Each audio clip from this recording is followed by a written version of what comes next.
The afternoon sun hung low over the quiet suburban street, casting long shadows that stretched across the pavement like silent witnesses.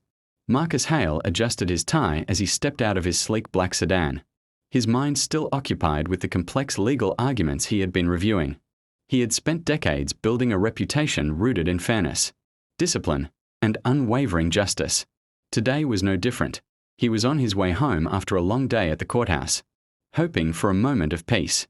But peace had other plans. As Marcus reached into the back seat to retrieve his briefcase, flashing red and blue lights suddenly illuminated the street behind him. A police cruiser pulled up sharply, tires crunching against gravel. Before Marcus could fully turn around, a loud voice pierced the calm. "Step away from the vehicle. Hands where I can see them."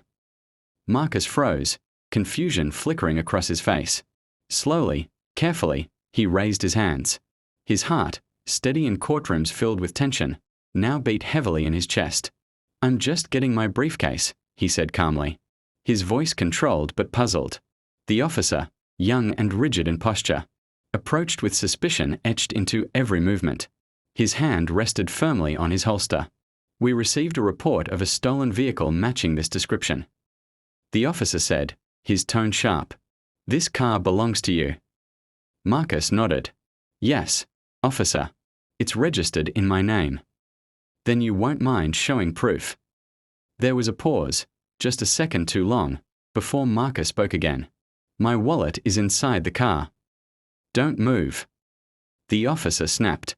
The tension in the air thickened. A couple of neighbors had stepped outside, drawn by the flashing lights and raised voices. Marcus could feel their eyes, their silent judgments, their curiosity. "I'm not resisting," Marcus said gently. "I understand you're doing your job." But the officer didn't seem to hear the calmness in his voice. Instead, he stepped closer, suspicion clouding his judgment. "Turn around," he ordered. Marcus complied. His hands were cuffed behind his back, cold metal tightening around his wrists. A wave of disbelief washed over him. In all his years, in all his experiences, he had seen injustice from the bench, but feeling it firsthand was something else entirely. "Sir," Marcus said, his voice steady but heavy with quiet dignity, "this is a misunderstanding." The officer ignored him. Minutes later, another patrol car arrived. A second officer approached, older, more observant. He glanced at Marcus, then at the car, and then back at his partner. "What's going on?" he asked. "Possible auto theft," the younger officer replied confidently. The older officer's gaze lingered on Marcus's face. Something about his composure, his presence, not matching the accusation. "Did you run the plates?" he asked. The younger officer hesitated. "Not yet." The older officer sighed and walked back to the cruiser. Within moments, the truth began to unfold. And everything was about to change. The older officer returned, his expression no longer stern but stunned. He looked from Marcus to his partner, then back again, as if trying to reconcile two completely different realities. "Take the cuffs off," he said quietly. The younger officer blinked. "What?" "Now." Reluctantly, the handcuffs were removed. Marcus slowly brought his hands forward, rubbing his wrists where the cold metal had pressed into his skin. He said nothing. His silence carried more weight than anger ever could. "Sir," the older officer began, his voice suddenly respectful, almost uneasy.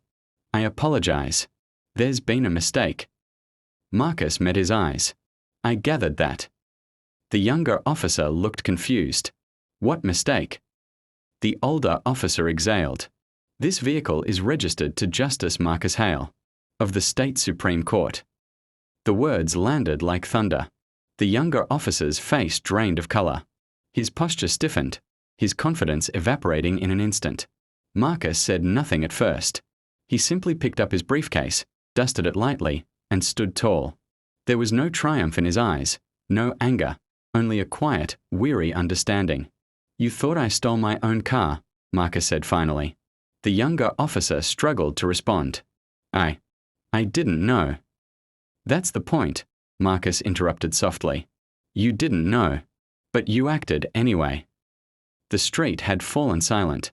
Even the neighbors seemed to hold their breath. The older officer stepped forward again. "Sir, we deeply regret this. It should never have happened. Marcus looked at him, then at the younger officer, whose hands now trembled slightly. "What's your name?" Marcus asked. "Officer Daniel Reed," he replied, barely above a whisper. Marcus nodded slowly. "Officer Reed. Today wasn't just about a mistake. It was about assumption." Reed swallowed hard. "I have spent my life upholding justice," Marcus continued, his voice calm but filled with quiet strength. "And today, I was reminded of how fragile it can be." There was no shouting, no accusations, just truth. And somehow, that made it even heavier. That night, Marcus sat alone in his study, the events replaying in his mind. The law had always been his refuge, a place where facts mattered more than fear, where evidence outweighed assumption. But today had shaken something deeper. He thought about Officer Reed, about the fear in his eyes when he realized the truth, about how quickly authority can become error when guided by bias rather than clarity. Marcus wasn't angry. He was thoughtful. The next morning, instead of filing a complaint, Marcus made a call. "I'd like Officer Reed to attend a session at the courthouse," he said. "No disciplinary action. Just a conversation." Days later, Reed stood nervously in a courtroom, not as an officer, but as a listener. Marcus entered in his judicial robe, commanding respect without saying a word. "Sit," he said gently. Reed obeyed. "What happened that day," Marcus began, "could have ended very differently. For both of us." Reed nodded, his eyes lowered. "I'm sorry, Your Honor." "I believe you are," Marcus said, "but apologies are only meaningful if they lead to change." Reed looked up. "I don't want to punish you," Marcus continued. "I want you to understand." He spoke not as a judge, but as a man who had lived both sides of the law, protected by it, and wounded by it. Every person you stop has a story, a life, a dignity that must be respected. Reed listened, every word sinking deeper than any formal reprimand ever could. "I judged you without knowing you," Reed admitted quietly. Marcus nodded. "And now, you know why that matters." Weeks passed, and something began to change. Officer Reed approached his duties differently. Slower, more thoughtful, more human. Every interaction became an opportunity, not just to enforce the law, but to uphold dignity. Word of the incident quietly spread, not as a scandal, but as a story of growth. Marcus continued his work, but something within him had shifted too. He began advocating for training programs that focused not just on law enforcement, but on empathy, awareness, and understanding. Justice, he often said, is not just about being right. It's about being fair. Reed attended every session, not because he was required to, but because he wanted to. Months later, Marcus and Reed crossed paths again, this time under very different circumstances. Reed approached him after a community event, his posture no longer rigid, but respectful. "Sir," he said, "I just wanted to thank you." Marcus smiled gently. "For what?" "For not seeing me as my worst moment." Marcus studied him for a moment. "That's what justice should do," he replied. "See the whole person." Reed nodded. "I won't forget that day," he said. "Neither will I," Marcus replied. "But not because of what went wrong, because of what came after." The two men stood there, once divided by misunderstanding, now connected by growth. Sometimes, the most powerful justice isn't found in punishment. It's found in understanding, forgiveness, and the courage to change. And on that quiet street, where everything once went wrong, something truly right had begun.